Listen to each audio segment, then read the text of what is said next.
हाँ जी, नमस्कार, राधे राधे सभी को, जय श्री कृष्णा। कैसे हो सभी साथी? तो एक बार सभी साथी सेशन को शेयर कर दो ताकि जितने भी साथी हैं जो हमारे साथ तैयारी कर रहे हैं वो सभी जुड़ जाए। अब सबसे पहले तो आज के लिए थोड़ा सा मैं माफ़ी चाहता हूँ, शायद क्वालिटी है वो थोड़ी सी कैसे वैसे हो रखी है ना। क्या है कि कैमरा चेंज हो गया suddenly, my studio camera is changed. अचानक से कैमरा चेंज हो गया, मुझे खुद को समझ में नहीं है। और मैं तो कालो दिखूँ था ने हैं? मैं तो बढ़िया हूँ, आप कैसे हो? क्वालिटी है वो थोड़ी सी कैसे वैसे हो रखी है ना। क्या है कि कैमरा चेंज हो गया suddenly, my studio camera is changed. अचानक से कैमरा चेंज। ओ भाई, मुझे खुद को समझ में नहीं है। और मैं कसम हुई तो कालो देख रही हूँ मैं, माने मन खुद में शर्म आ रही है। हे प्रभु, हे जगन्नाथ, ये क्या हुआ?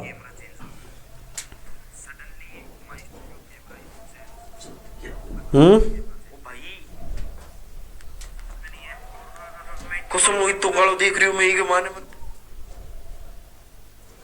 इसे किया दिखो।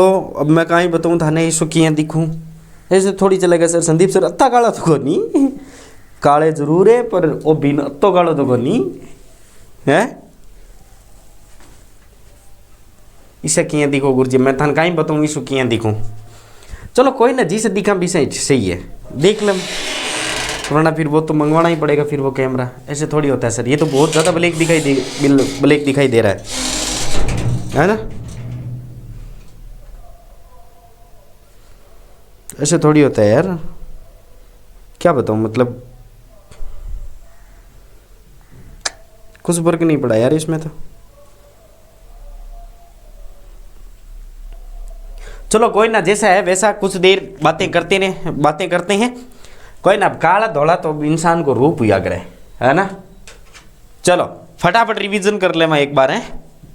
देखो रिवीजन की क्लास है, एक बार हम लोग रिवीजन कर लेते हैं वापिस। आज मैं ज़्यादा कुछ नहीं बताऊंगा आपको, नॉर्मल सी बातें बताऊंगा। देखो कहीं पर भी आपको लोकतंत्र शब्द दिखाई दे तो लोकतंत्र शब्द का अर्थ क्या होता है, नॉर्मली आपको पूछ लिया जाता है तो लोकतंत्र लोगों का, जनता के लिए, जनता के द्वारा चुना गया शासन ही लोकतंत्र कहलाता है। शायद आपने पढ़ा होगा।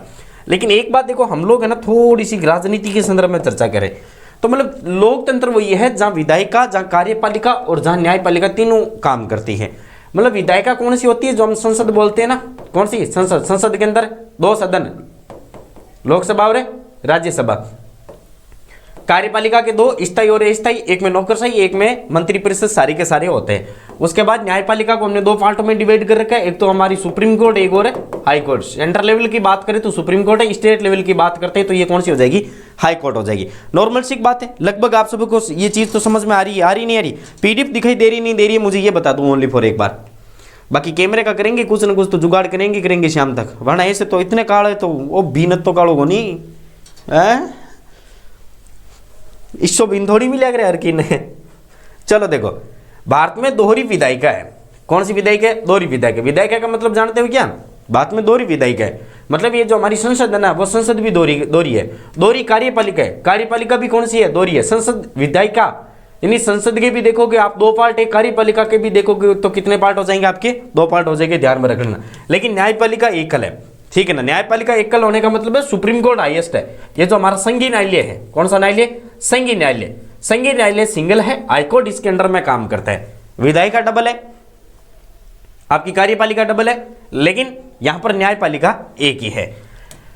अब भारत को हम क्या कहते हैं कि भारत की संसदीय शासन व्यवस्था है, इसलिए क्योंकि यहां शक्तियों का स्पष्ट प्रतिकरण है, क्योंकि कार्यपालिका विधायिका का अंग है। देखो क्या बात आती है, हम लोग अक्सर एक जिक्र करते हैं कि भारत ने कौन सी शासन व्यवस्था अपनाई, दिखाई दे रही है, ठीक है जी। भारत ने कौन सी शासन व्यवस्था अपना रखी है, तो स्पष्ट रूप से आपको एक ही चीज मिलेगी कि भारत ने संसदीय शासन व्यवस्था अपना रखी है। कौन सी अपना रखी है? संसदीय शासन व्यवस्था। सर इसका मतलब क्या है? संसदीय शासन व्यवस्था का अर्थ क्या? देखो संसदीय शासन व्यवस्था का अर्थ है भाई, इसके आधार पर देखा जाए तो इसमें शक्तियों का प्रतिकरण और स्पष्ट नहीं है, शक्तियों का प्रतिकरण स्पष्ट नहीं है। एक तरफ हम लोग कहते हैं कि कार्यपालिका और विधायिका दोनों अलग अलग है, भाई हमने दो पार्टों में डिवाइड कर रखा है, नहीं कर रखा है, एक तरफ कार्यपालिका को और एक तरफ विधायिका को। लेकिन फिर भी देखा जाए ना तो कार्यपालिका पार्ट किसका माना जाता है? विधायिका का माना जाता है। किसका माना जाता है? विधायिका का। हालांकि आप जब पढ़ते हो तो यहाँ लिख रखा है कि भाई स्वतंत्र है, लेकिन किसी भी प्रकार से स्वतंत्र नहीं है, बिकॉज कार्यपालिका इज डिपेंड टू विधायिका। कार्यपालिका इज डिपेंड टू विधायिका, कार्यपालिका विधायिका पर ही डिपेंड करती है।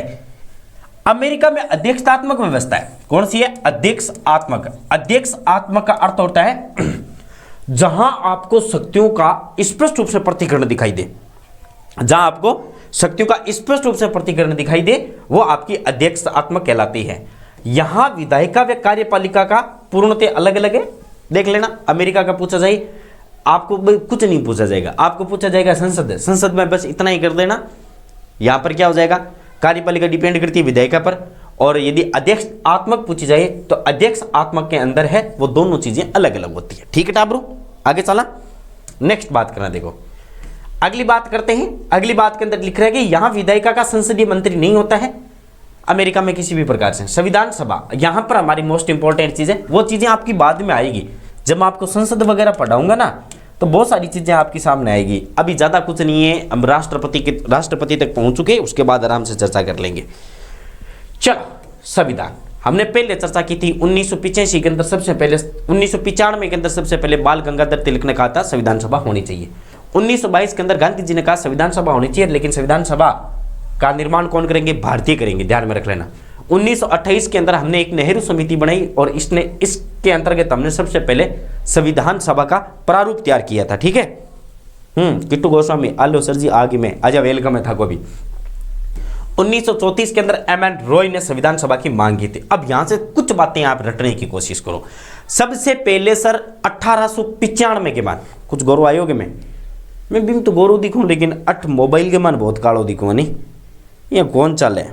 राम राम जी, बिल्कुल राम राम जी, राम राम देवों की लाडली। हाँ बिल्कुल, देखो आज आप थोड़ा सा रिवीजन कर ले। यदि थे 5-7 जना बनेड़ा रहे तो मैं रिवीजन करवा दूं, इनकाल से आम भी यूट्यूब बंद है। ठीक है, देखो यहां थोड़ी सी बातें याद कर लो। सबसे पहले बाल गंगाधर तिलक ने कहा था कि अपने के पास क्या होनी चाहिए? एक संविधान सभा होनी चाहिए। ठीक है, यह बात पहुंची महात्मा गांधी के बीच, और महात्मा गांधी ने कहा ऐसा थोड़ी होता है यार, बाल गंगाधर तिलक यदि ये बात बोल देते तो फिर हमको तो बोलनी पड़ेगी।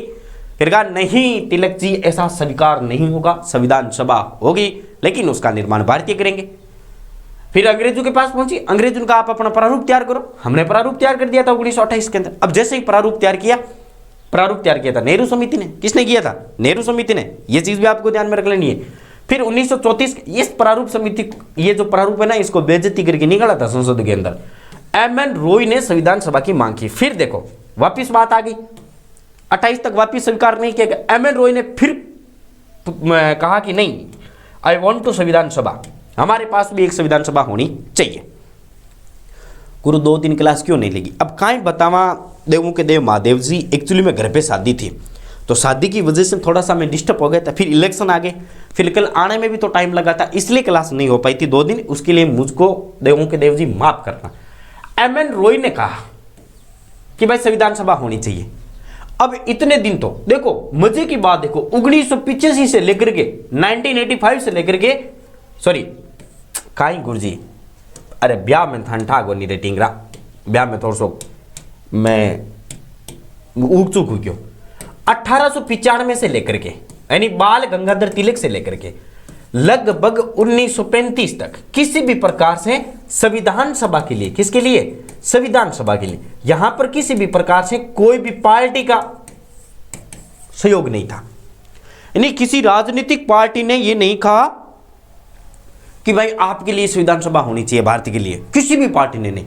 कांग्रेस हो, समाजवादी हो, राष्ट्रवादी हो, आरएलपी हो, आम आदमी हो, कोई भी पार्टी हो, मतलब ये तो आरएलपी आम आदमी तो अब बड़ी है, लेकिन मैं समझाने की कोशिश कर रहा हूं, किसी पार्टी ने नहीं कहा। कांग्रेस उस समय बड़ी शानदार चलती थी, कांग्रेस ने कहा बच देने का कूद जाओ ही कमाने, ताकि एक्चुअली में क्या है कि हम भी थोड़ा सा ट्रेडिंग में जाए। और कांग्रेस ने 1935 में कहा हाँ भारत के लिए संविधान सभा होनी चाहिए, लेकिन ये एक हमारा आधिकारिक ग्रुप है, हमारा अधिकार है, इसलिए आपको संविधान सभा देनी पड़ेगी। 1934 के अंदर जवाहरलाल नेहरू, पंडित जवाहरलाल नेहरू, इन्होंने कहा चलो भाई, ये कांग्रेस के प्रतिनिधित्व थे, 3 साल के बाद की बात है। इन्होंने कहा ठीक है संविधान सभा होगी, लेकिन क्या संविधान सभा कांग्रेस पार्टी बनाएगी? भाई कांग्रेस पार्टी यदि आधिकारिक रूप से मांग कर रही है तो आपको पता है 1935 का, ठीक है ना, कितना संघर्ष था।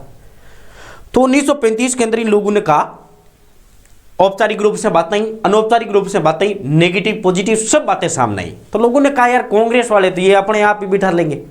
तब पंडित जवाहरलाल नेहरू कहा नहीं, मैं देश का होने वाला प्रधानमंत्री हूं, मुझे पता है, इसीलिए इस संविधान सभा का निर्माण भारत के लोग करेंगे।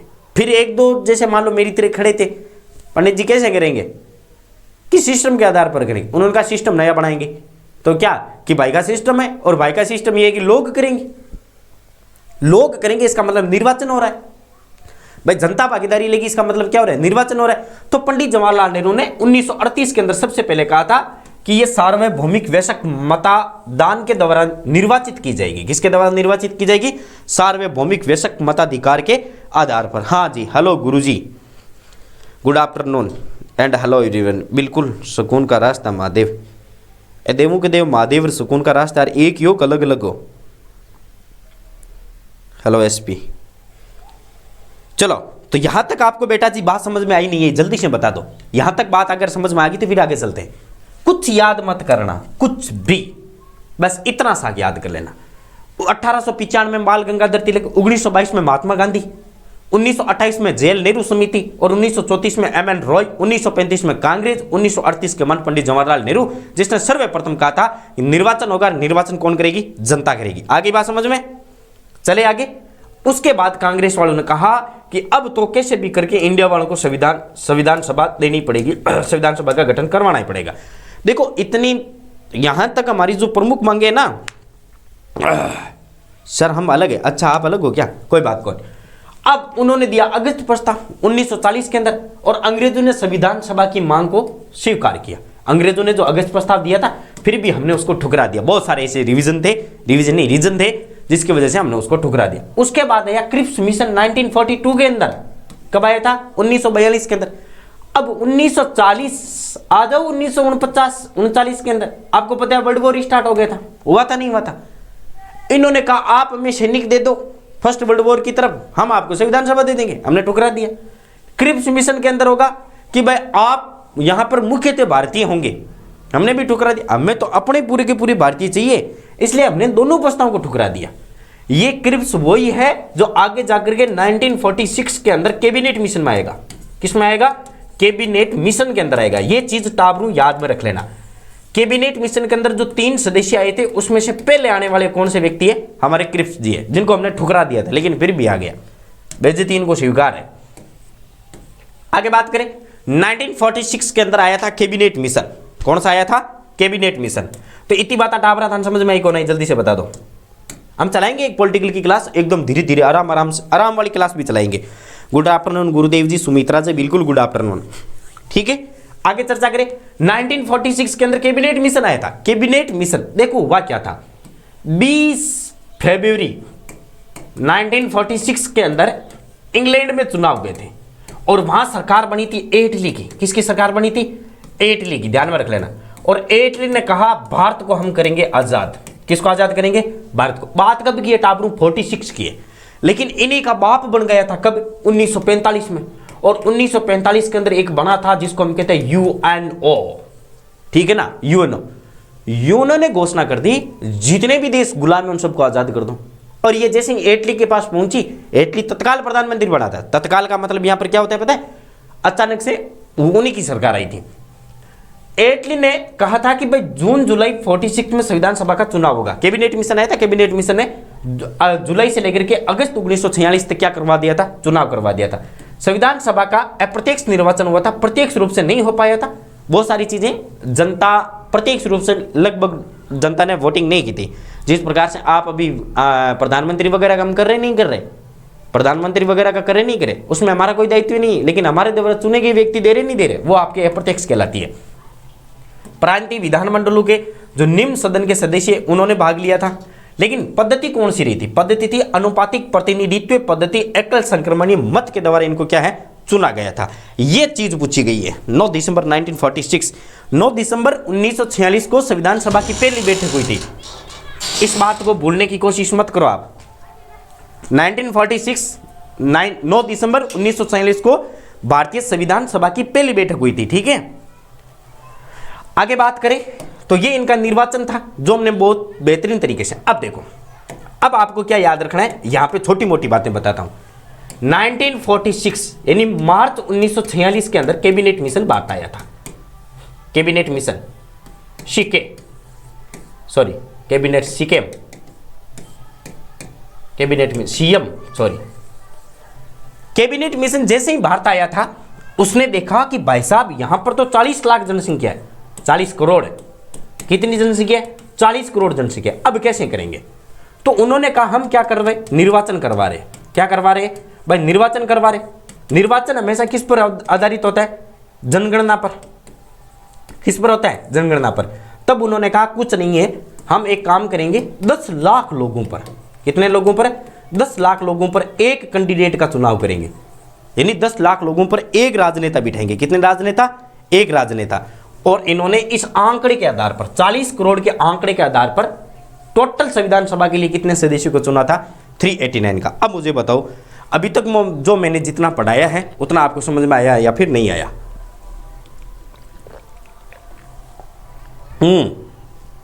कैरी ऑन फटाफट। आज मैं काला तो आ रहा हूं और ये ओ भी इतो खड़ो है।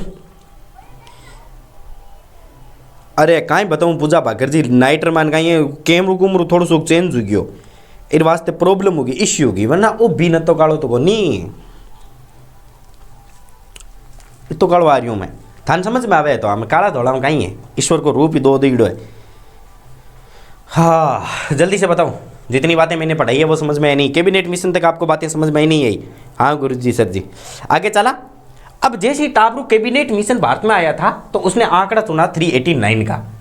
अब उस समय जो अपना भारत है ना, वो भारत 2 भागों में डिवाइड था। कितने भागों में डिवाइड था? 2 भागों में। कैसे गुरु जी? ये भारत पकड़ दो आप। कौन सा भारत? इसके 2 टुकड़े कर दो। एक तरफ तो भारत के अंदर रजवाड़े थे। कौन से थे? रजवाड़े। रजवाड़ों का नाम आ सकता है आपका, एक जैसे मान लो जिसको हम कहते हैं देशी भारत, देशी भारत भी नाम आ सकता है, ठीक है। रजवाड़ों की जगह आपके लिए और भी नाम आ सकता है, देशी भारत आ सकता है, इंडिया ये भी नाम, रजवाड़ी रियासतें भी नाम आ सकता है। लगभग 595 के आसपास या 565 रियासतें थी। इसके बाद एक तरफ वो भारत था जहां पर शासन कौन कर रहे थे? अंग्रेज शासन कर रहे थे। अंग्रेज कर रहे थे, इसका मतलब अंग्रेजी भारत। और अंग्रेजी को कहते हैं, अंग्रेज कौन थे? ब्रिटिश थे। तो ब्रिटिश इंडिया या ब्रिटिश भारत था। तो कितने भागों में डिवाइड था? 2 भागों में डिवाइड था, ठीक है ना। अब यहां से अलग अलग आंकड़े चुने गए थे और वो आंकड़े आपसे पूछे जाते हैं। कैसे गुरुजी? देखो, इन्होंने 389 का आंकड़ा चुन लिया था। इन्होंने सबसे पहले कहा था ब्रिटिश भारत से हम लेंगे 296 का आंकड़ा, 296 का, क्योंकि ब्रिटिश भारत भी उस समय 2 भागों में डिवाइड था। कैसे गुरुजी? अभी जैसे मान लो हम लोग भारत की बात करते हैं तो रियासतें तो अपने पास है नहीं, अभी हमारे पास है राज्य, ठीक है, और प्लस के अंदर है केंद्र शासित प्रदेश, सीबी केंद्र शासित है प्रदेश। अब दोनों के अंदर देखो, राज्य को पहले कहते थे प्रांत, केंद्र शासित प्रदेशों को कहते थे चीफ कमिश्नरी प्रांत, सीकेपी, चीफ कमिश्नरी प्रांत, केंद्र शासित प्रदेशों को। अब हुआ क्या, प्रांतों से तो हमने स्वदेशी लिए थे 292 फिर उन्होंने कहा भाई केंद्र शासित प्रदेशों से ले लो, जैसे दिल्ली, अजमेर, मेरवाड़ा, कुर्ग और बलूचिस्तान। याद करने के लिए ट्रिक याद कर लेना, ABCD, A for Ajmer Merwara, B for Balochistan, C for Coorg और D फॉर दिल्ली। इन सब से मिलाकर के हमने 4 स्वदेशी ले लिए। अब 292 तो अंग्रेजी भारत से, इन्हीं राज्यों से, 4 केंद्र शासित प्रदेशों से, तो टोटल मिलाकर के ब्रिटिश भारत से हमने कितने स्वदेशी ले लिए थे? 296। अब आ जाओ रजवाड़ा के मान। रजवाड़ों के अंदर हमने लिए थे 93 स्वदेशी, और ये सारे के सारे स्वदेशी थे मनोनीत, अपनी इच्छा के अनुसार आ सकते हैं। किसके अनुसार आ सकते हैं? अपनी। सर मैं क्लास को शेयर कराती हूं, आ जाओ जी, देवों की देव महादेव आ जाओ। तो रियासतों के अंदर जो 93 स्वदेशी लिए थे वो थे मनोनीत और ये थे निर्वाचित। ये कौन से थे? निर्वाचित। ये क्वेश्चन भी पूछा गया है कि कैबिनेट मिशन के अंदर कहां से निर्वाचित स्वदेशी लिए गए थे और कहां से मनोनीत स्वदेशी लिए गए थे। तो टाबरू ये चीज आपको समझ में आई नहीं आई? जल्दी से कमेंट करके बताओ फटाफट। फिर चला आप आगे, क्योंकि आज अपन 1-1.5 घंटे की मान पॉलिटिकल की जितनी अपन राष्ट्रपति तक पहुंचा ना, ठीक है ना, बत्ती दूर तक अपन कहीं करना है, रिविजन करना है, ताकि कल आप डंगू वापिस राष्ट्रपति है वो स्टार्ट कर दे मां।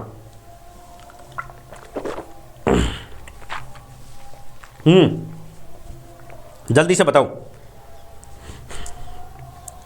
इतनी चीज आपको बातें समझ में आई नहीं आई, फिर चलते हैं ना आगे।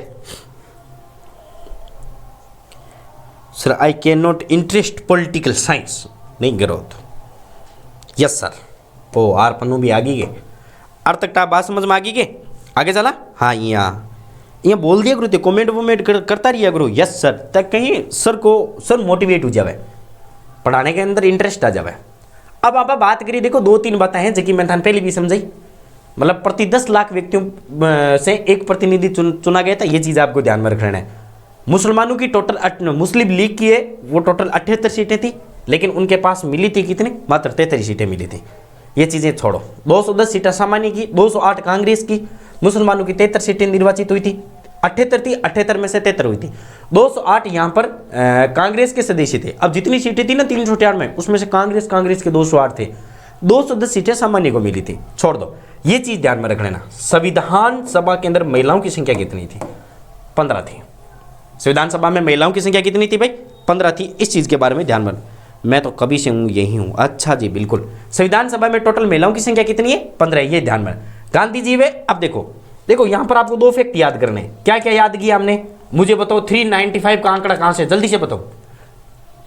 प्लस में 296 का आंकड़ा कहाँ से है, प्लस में 93 का आंकड़ा कहाँ से, प्लस में 73 का आंकड़ा कहाँ से, 78 का आंकड़ा कहाँ से। चलो मैं अब आपको पूछता हूँ, अब आप मुझे बताओगे। सबसे पहले 89 का आंकड़ा कहाँ से, अरे रुक जा रहे यार, और कौन माने थे, गाय मानो। चलो सबसे पहले बताओ मुझे 389 का आंकड़ा कहाँ से है, उसके बाद मुझे बताओ 208 का आंकड़ा कहाँ से है, नंबर ए 2। नंबर 3 बताओ मुझे 73 का आंकड़ा कहाँ से है। नंबर 4 मुझे बताओ 15 का आंकड़ा कौन सा है। नंबर 5 मुझे बताओ, कहीं बताओ 5, 93 का आंकड़ा कहाँ से, ठीक है। नंबर 6 मुझे बताओ 4 का आंकड़ा कहाँ से है, और नंबर 7 मुझे बताओ 296 का आंकड़ा कहाँ से। लो आपके लिए आज का होमवर्क, जल्दी से बताओ कमेंट करके fast. Jassu SP thank you, Jassu ji welcome, welcome ji welcome. यहाँ अगला टाबर होना चाहिए जगह एक दूसरे ले आवे, एक दूसरे को फटाफट वेलकम कर दे।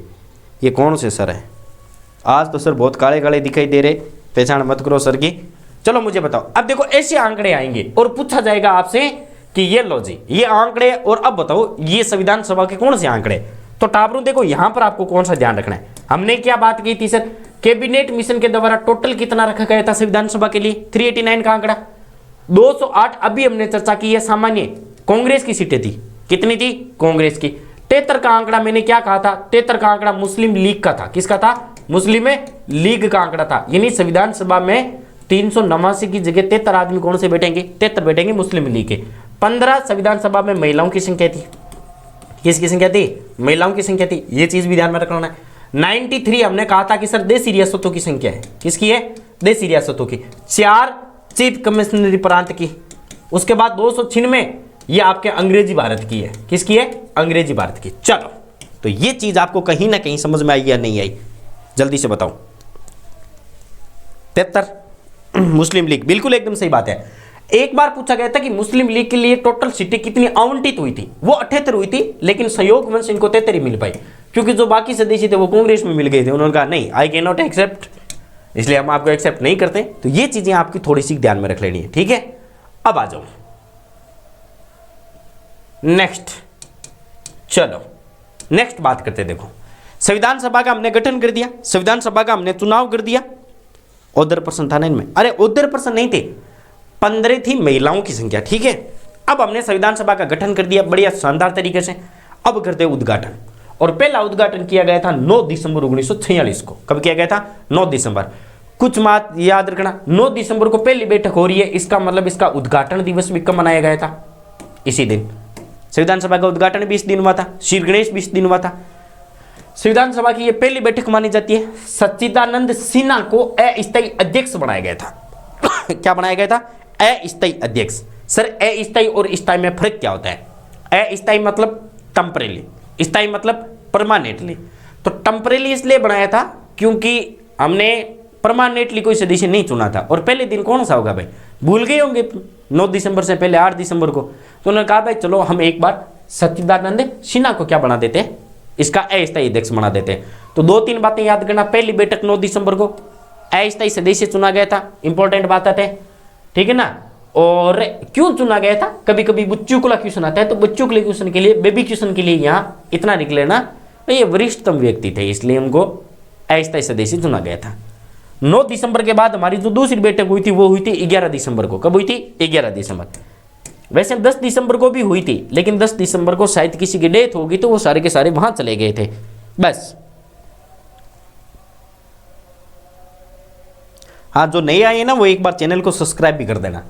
अब टाबरू जो सेकंड बैठक मानी जाती है वो 11 दिसंबर 1900, हालांकि 10 दिसंबर को भी बैठक हुई थी, लेकिन शायद उस समय किसी की डेथ हो गई थी तो संविधान के जितने भी व्यक्ति थे सभा के वो सारे के सारे चले गए थे। उस दिन शोक भी मनाया गया था, इसलिए वो मीटिंग गिनी नहीं जाती है।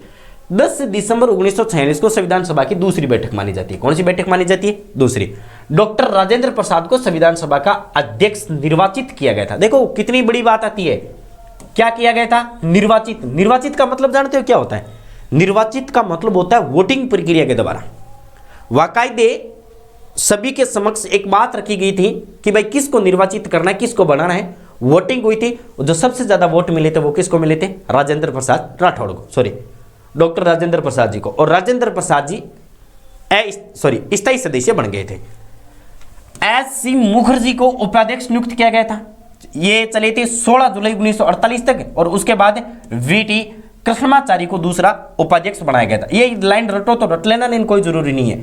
यहां पर आपको 2 बातें ध्यान में रख लेनी है। एक तो दूसरी बैठक 11 को हो रही है, 9 में 2 जोड़ो कितने आ जाएंगे? 9 + 2, तो 9 + 2 जोड़ोगे तो 11 आ जाएगा। 11 में 2 जोड़ दो कितने आ जाएंगे? 13 आ जाएगा। फर्स्ट मीटिंग 9 को, सेकेंड मीटिंग 11 को, और थर्ड मीटिंग आपके 13 को। बस 3 ही तो बातें याद रखनी है भाई। 9 में 2 जोड़ो कितने आ जाएंगे? 11, तो 11 को दूसरी, 11 में 2 जोड़ दो कितने आ जाएंगे? 13। समांतर श्रेणी याद कर लो ओनली फॉर आप। 9 में 2 जोड़ो 11, 11 को दूसरी मीटिंग, 11 में 2 जोड़ दो 13, 13 के अंदर कौन सी मीटिंग? अब यदि किसी को यह याद नहीं रहता है कि सर हम कैसे याद करें कि पहली बैठक है वो 9 दिसंबर को हुई थी, तो यहां से आप एक टोटका याद कर लेना। हम जब भी काम करते हैं ना तो क्या करते हैं भाई, जब भी कोई श्री गणेश करते हैं तो हम 9 कन्याओं को जिमाते हैं। किसको जिमाते हैं? 9 कन्याओं को। तो हमारी संविधान सभा की पहली बैठक कब हुई थी? 9 दिसंबर को। आगे बात समझ में? आगे चलो नेक्स्ट। B.N. राव, बेनेगल नरसिंह राव सिन्हा को संवैधानिक सलाहकार नियुक्त किया गया था। ध्यान में रख लेना। B.N. राव जो संविधान सभा के सलाहकार माने जाते हैं, इन्होंने बहुत सारे संविधान है ना जो तैयार किए थे। ये B.N. राव कौन है? इन्होंने संविधान सभा का पहला प्रारूप तैयार किया था। कौन सा किया था? संविधान सभा का पहला प्रारूप इन्होंने ही तैयार किया था। जिस प्रकार से 1928 के अंदर J.L. नेहरू समिति ने संविधान सभा के लिए प्रारूप तैयार किया था, उसी प्रकार से 1946 के अंदर, कब है? 1946 के अंदर संविधान सभा का पहला प्रारूप किसने तैयार किया था? B.N. राव ने। यहां से 2 बातें रटने की कोशिश करो जल्दी से जल्दी। 2 बातें कौन सी रटोगे? फर्स्ट, हमारे संविधान सभा मतलब आजाद भारत से पहले संविधान का यदि किसी ने प्रारूप तैयार किया था संविधान सभा का, वो थी J.L. नेहरू समिति 1928 के अंदर। और स्वतंत्र भारत के अंदर यदि किसी ने किया था तो वो किसने किया था? B.N. राव ने प्रारूप तैयार किया था। तो टापरू समझ में आई आपने? डॉक्टर राजेंद्र प्रसाद बिल्कुल एकदम लकी गर्ल, एकदम सही बात है। नेक्स्ट बात करते हैं। अब देखो तीसरी बैठक कब आ गई? 13 दिसंबर 1946 के अंदर। क्या बातें हैं सर। 13 दिसंबर को संविधान सभा की तीसरी बैठक मानी जाती है। पंडित जवाहरलाल नेहरू ने यहां पर एक वक्तव्य खड़ा कर दिया था, उद्देश्य प्रस्ताव। क्या रखा था?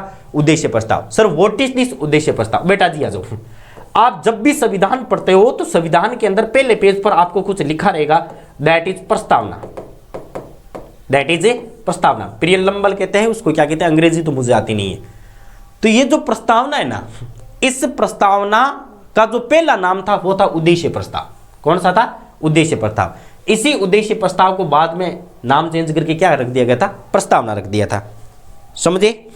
प्रारूप समिति के प्रथम अध्यक्ष। बिल्कुल, यह उद्देश्य प्रस्ताव संविधान सभा की मार्गदर्शिका मानी जाती है। मार्गदर्शिका का मतलब जानते हो भाई? सर ये प्रारूप का मतलब क्या है? आप जब भी दीपावली का लेख लिखते थे, अब तो नहीं लिखते, अब तो लिखवाते आपसे टेररिज्म का। मान लो भारत के अंदर आतंकवाद है, प्रदूषण है, ठीक है ना, इंटरनेट सेवा कैसे बंद की जाए, क्या प्रभाव पड़ता है, क्या दुष्प्रभाव पड़ता है, बलात्कार पर लिखिए। ऐसे अब जब हम लोग पढ़ते थे ना तो हम लोगों को दिया करते थे गाय पर लेख लिखो, हम लोग लिखते थे गाय हमारी माता है, सांड हमारा बाप है, हमको कुछ नहीं आता है, बस 3 लाइनों में खेल खत्म। लेकिन आप जब भी दीपावली का लेख लिखते थे तब आप ऊपर लिखते थे प्रस्तावना, और उस प्रस्तावना के अंदर जो आप बाकी 5-6 पेज भरते थे, उन 5-6 पेजों का जो एक संक्षिप्त रूप है वो आप प्रस्तावना में लिखा करते थे। यानी जो उद्देश्य है दीपावली का वो पूरा का पूरा प्रस्तावना में शॉर्ट रूप से संक्षिप्त भाषा के अंदर लिखते थे, वही आपकी क्या कहलाती है, प्रस्तावना कहलाती है। मार्गदर्शिका मानो तो संविधान की ये संविधान सभा की मुख्य विशेषताओं का इसमें उल्लेख किया गया था, जैसे संविधान का निर्माण कब है, संविधान का दर्शन क्या है, संविधान कब लागू किया गया था, मतलब पूरी की पूरी चीजें वो आपको इसमें मिलेगी। आगे हम चर्चा करेंगे प्रस्तावना पर, आपके बहुत सारी डिटेल्स वगैरह दी गई है। आगे आ जाओ, आ जाओ। अब संविधान सभा की कुछ समितियां हैं जो बेटा जी आप सबको रटनी पड़ेगी, और इस क्लास के अंदर मैं रटा के जाऊंगा। आराम से पहले बेफिक्र होकर के अपने माइंड को पूरा करो। हाँ, गुड आफ्टरनून सर जी जाटनी जी, बिल्कुल गुड आफ्टरनून, राधे राधे। प्रस्तावना कहीं के वे फरफेस के वे तो इंग्लिश बहुत है, मन तो आवे को नहीं यार, बोलो उपाय को नहीं। यदि मुझे इंग्लिश आती ना तो आज मैं इंडिया की सबसे टॉप कोचिंग में पढ़ाता, लेकिन क्या करें, इंग्लिश आती नहीं है, हम इंग्लिश के पास जाते नहीं, इंग्लिश हमारे पास आती नहीं। चलो, हाँ, अब प्रारूप समिति है। आराम से देखो, बर्डन क्लास है, मुझे पता है इंडिया का संविधान पढ़ना थोड़ा सा का आपके लिए इजी नहीं है, लेकिन फिर भी थोड़ा सा का पढ़ने की कोशिश करो। संविधान सभा की समिति, संघीय संविधान समिति और प्लस के अंदर संघीय शक्ति समिति। देखो, 2 चीजें याद कर लो, संघ याद करो, संघीय। एक तो संविधान समिति बनाई गई थी क्योंकि हम लोग किसके लिए बार बार लड़ रहे थे, संविधान के लिए, ठीक है। और एक कौन सी है, संघीय शक्ति समिति। संघीय संविधान मतलब सेंटर का, केंद्र का संविधान, उसके बाद संघीय शक्ति समिति।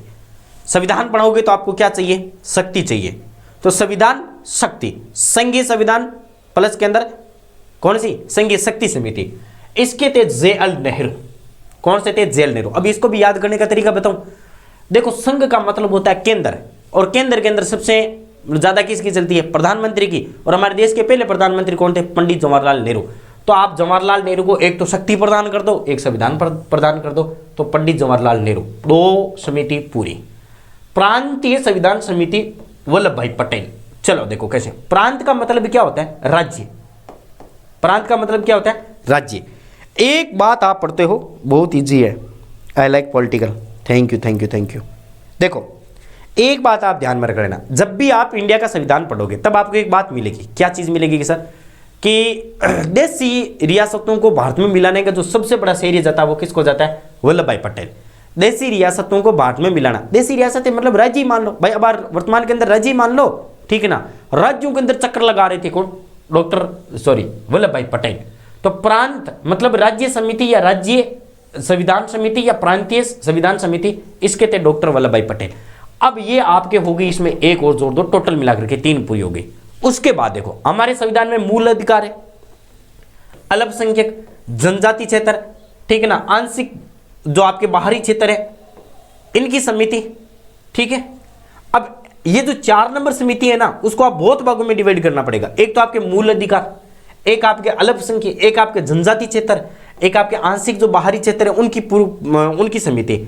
अब इनको अलग अलग भागों में डिवाइड किया गया था। कौन सी सर, जैसे उप समितियों की बात करते तो मूल अधिकार उप समिति जे.बी. कृपलानी थे, और इनके जो आपने ना 4 नंबर जो देखी ना, मूल अधिकार, अल्पसंख्यक, जनजाति क्षेत्र, बाहरी, आंशिक, ये सारा का सारा पटेल जी के पास था। पटेल जी ने अपने नीचे बहुत सारे लोगों को लगा दिया। पटेल जी ने कहा, वो भाई साहब पटेल हूं तो क्या हुआ, इतना सारा डंगा मेरे से नहीं समझ आएगा, अरे कुछ तो वजन कम करो। तब उन्होंने कहा आप उप समितियां बढ़ा लो अपने अंडर के अंदर। उन्होंने कहा ठीक है। उन्होंने सबसे पहले कहा मूल अधिकार संभालेंगे कृपलानी साहब। कौन संभालेंगे, कृपलानी। फिर कहा अल्पसंख्यक, तो उन्होंने कहा अल्पसंख्यक उप समिति संभालेंगे कौन, एस.जी. मुखर्जी। कौन संभालेंगे, एस.जी. मुखर्जी। जनजातीय क्षेत्रों जो बाहरी वगैरह होते हैं, जैसे असम वगैरह आ गया, ये संभालेंगे आपके गोपीनाथ जी बहरदलोई, ठीक है। तो ये इनकी उप समितियां कहलाती है। आगे आ जाओ। और जो बाहरी क्षेत्र और आंशिक की बारी जैसे असम के अतिरिक्त है, वो ए.वी. ठक्कर संभालेंगे। अब अलग से एक राष्ट्रीय ध्वज के लिए बनाई गई थी, तो राष्ट्रीय ध्वज के लिए जो समिति बनाई गई थी वो समिति डॉक्टर राजेंद्र प्रसाद। क्यों, यहां से देखो, फिर रटने की कोशिश करो। कैसे गुरुजी, डॉक्टर राजेंद्र प्रसाद हमारे देश के पहले राष्ट्रपति थे। कौन थे? राष्ट्रपति। राष्ट्रपति हमेशा बड़ा फैसला लेता है। कैसे गुरु जी? राष्ट्र ध्वज हमारे लिए सबसे बड़ा फैसला है या नहीं है? तो हमने राष्ट्र ध्वज किसको दे दिया? राष्ट्रपति साहब को दे दिया। और राष्ट्रपति कौन है? रे फॉर राष्ट्र, रे फॉर राष्ट्रपति, रे फॉर राजेंद्र। राष्ट्र ध्वज, राष्ट्र समिति, राष्ट्रपति राजेंद्र प्रसाद। तो राष्ट्र ध्वज के लिए जो समिति बनाई गई थी वो हमने डॉक्टर राजेंद्र प्रसाद को दे दी। उसके बाद 6 नंबर पर आती है हमारी प्रारूप समिति। इसमें बहुत फंडा है भाई जी, इस समिति के अंदर बहुत फंडा है। ओके सर, मैं बाद में देख लूं, कोई बात कौन। प्रारूप समिति में बहुत फंडे। कैसे? प्रारूप समिति का चीफ कौन था? तो डॉक्टर हमारे राजेंद्र प्रसाद थे। उसके बाद आपके डॉक्टर भीमराव अम्बेडकर, गोपाल जी, कृष्ण जी। देखो दो बातें याद कर लेना। राजेंद्र प्रसाद को सबको जानते नहीं जानते? प्रारूप समिति के अंदर जो कौन थे? पहले राष्ट्रपति थे, तो राजेंद्र प्रसाद जी सबको याद रह जाएगा। उसके बाद सबसे फंडा रहता है सर इसका प्रमुख अध्यक्ष कौन था? तो प्रारूप समिति के प्रमुख अध्यक्ष कौन थे? डॉक्टर भीमराव अम्बेडकर। कौन थे?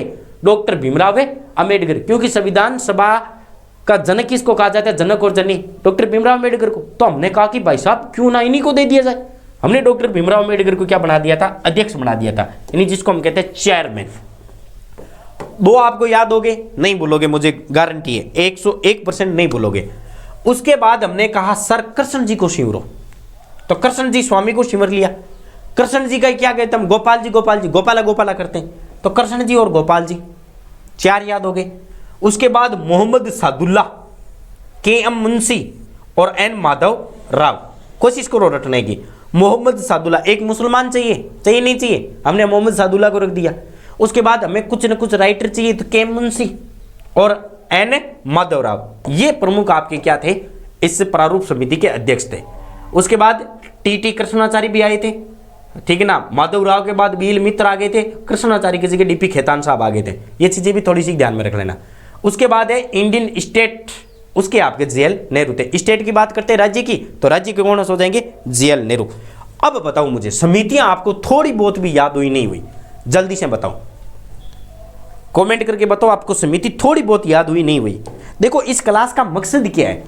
जैसे बाकी टीचर बोलते हैं ना ये फलाना टिकड़ा, वो मेरा मकसद नहीं है। मेरा मकसद है एन मेन तेन कुछ भी करके आपको याद करवाना है, ताकि जब आप जिंदगी में पढ़ो ना तब आपको लगना चाहिए हाँ सर ने शॉर्ट जरूर करवाए लेकिन करवाया बड़ा शानदार था। अब मुझे बताओ आपको ये चीज़ें समझ में आई नहीं है? आपको 7 में से 1-2 भी समिति आज की क्लास में याद हो गई ना, गारंटी है मेरी आप सातों के सातों समिति याद कर लोगे। जल्दी से बताओ।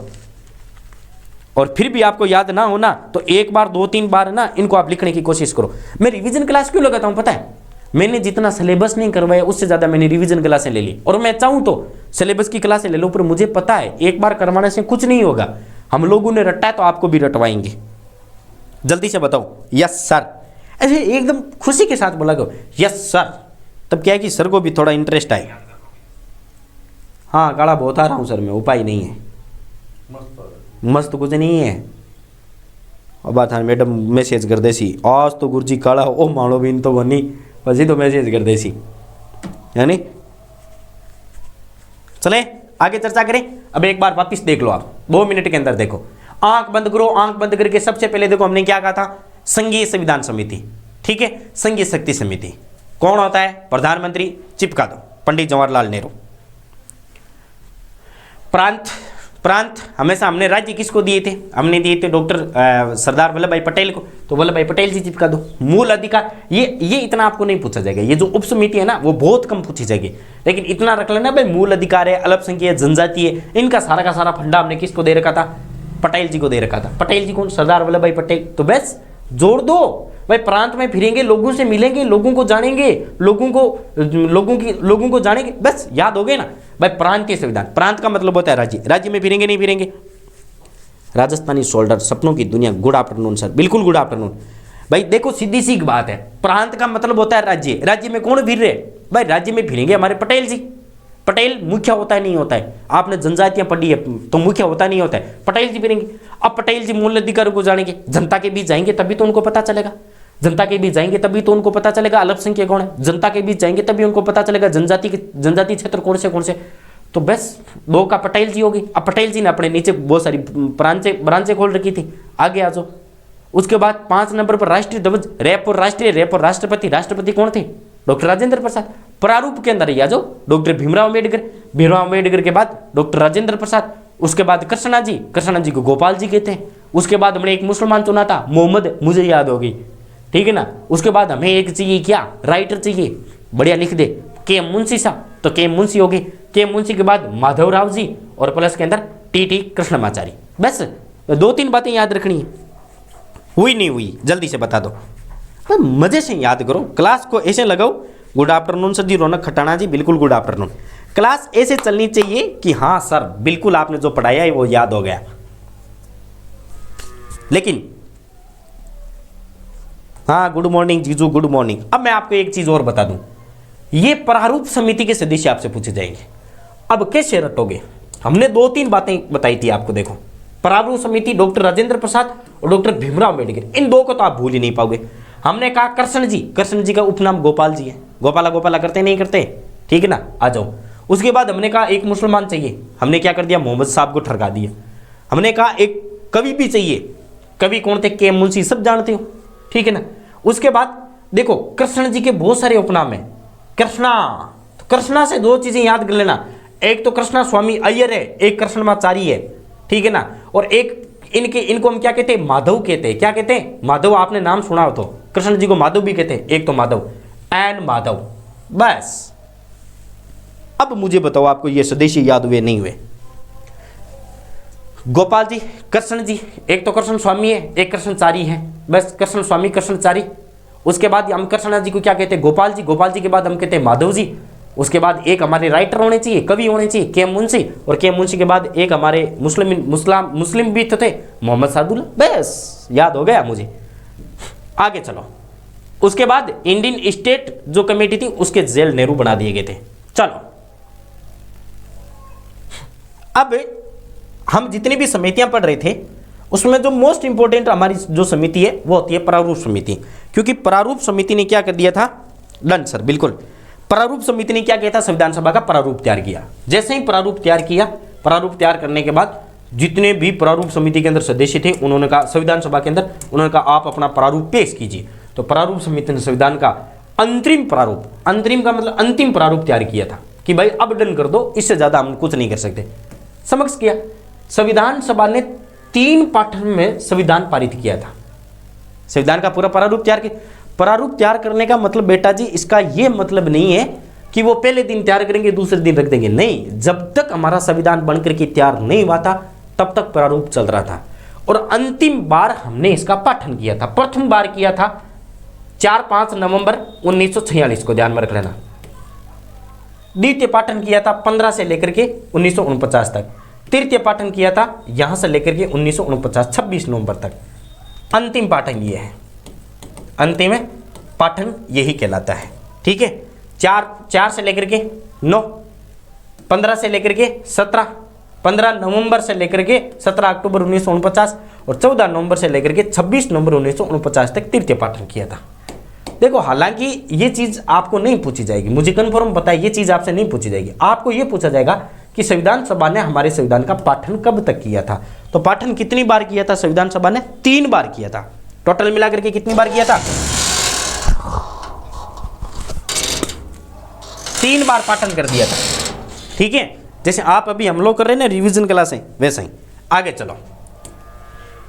अब टाबरू बहुत सारी बातें आपको जानने को जरूरी है, वरना आप गोड़ गिंडी खा जाओगे। कैसे गुरुजी?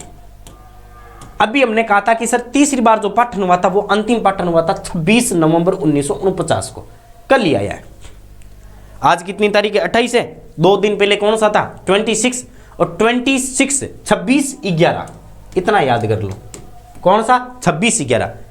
एक तो हमला हुआ था बॉम्बे के अंदर, आपको पता होना चाहिए।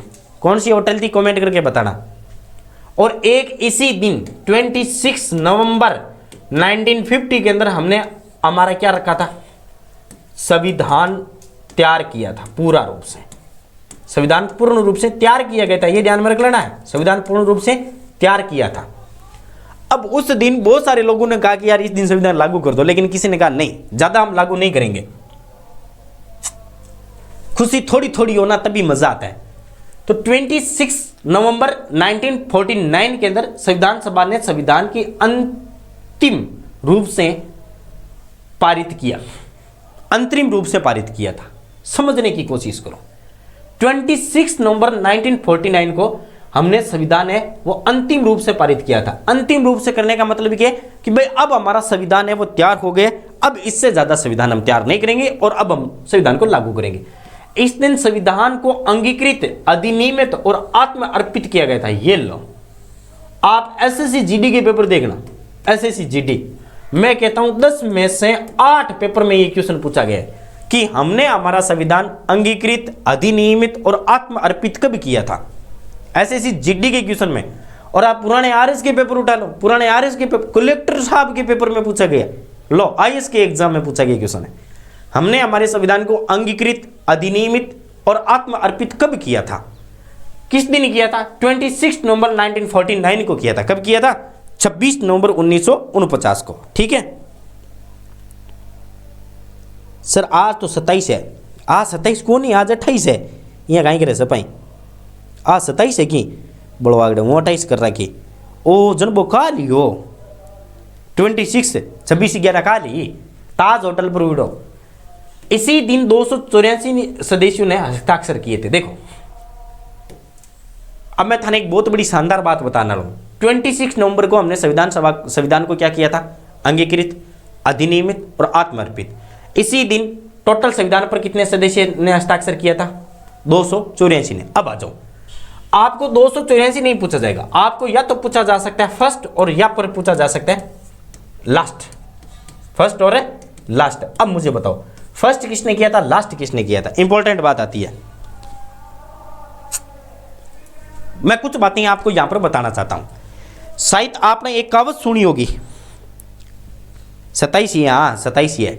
शायद आपने कुछ कहावत सुनी होगी क्या, मतलब आप मारवाड़ी में क्या करा कि क्या जल्दी कर रहा है, तेरे कौन सी कोई ट्रेन निकल रही है, ठीक है ना। अरे वो डायलॉग भी नहीं कह रहे जल्दी बोल, सुबह पनवेल को निकलना है। ट्रेन निकलने वाली कहावत यहीं से स्टार्ट हुई थी। कैसे हुई थी? हमने क्या कहा था? स्टेट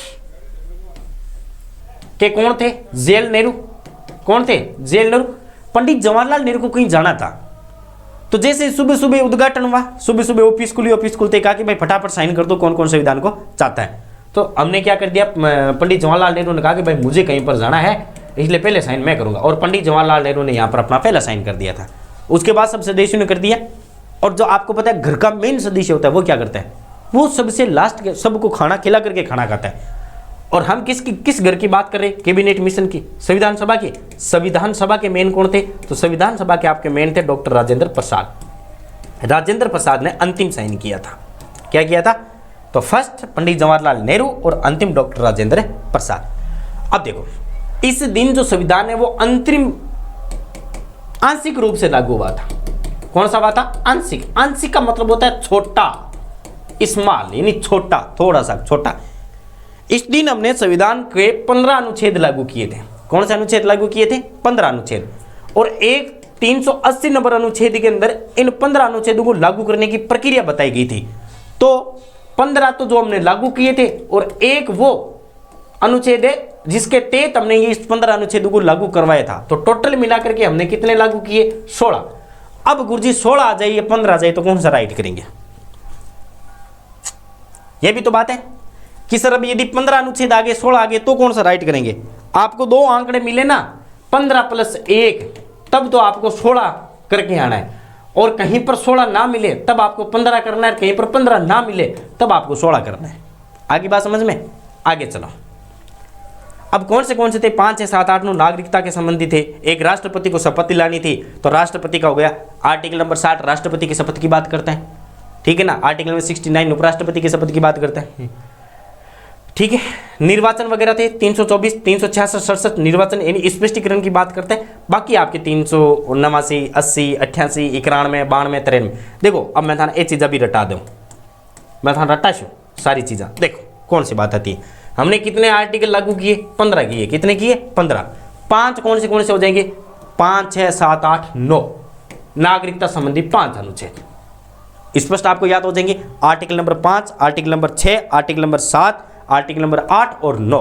5 तो हमने कौन से लागू कर दिया, आपके ये लागू कर दिया। आगे बात समझ में। उसके बाद आ जाओ आर्टिकल नंबर 60 क्या कहता है, राष्ट्रपति शपथ। क्योंकि अभी तक राष्ट्रपति बना नहीं था, राष्ट्रपति बनाना था, तो हमने आर्टिकल नंबर 60 लागू कर दिया।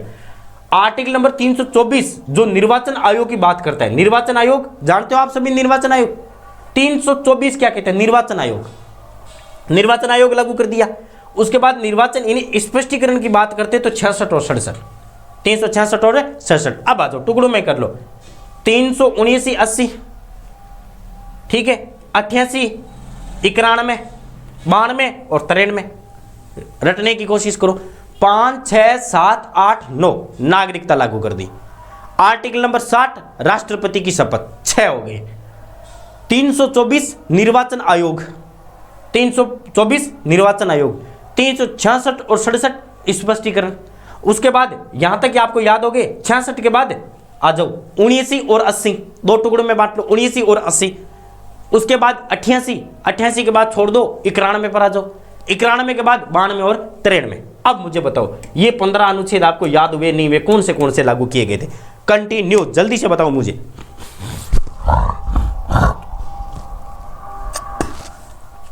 कैरी ऑन, जल्दी से बताओ मुझे, याद हुए नहीं हुए?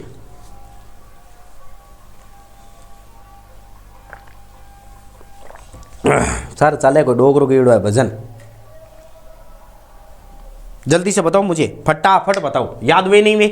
5 6 7 8 9 नागरिकता, 60 नंबर राष्ट्रपति, फिर बाद 324 नंबर निर्वाचन, उसके बाद 366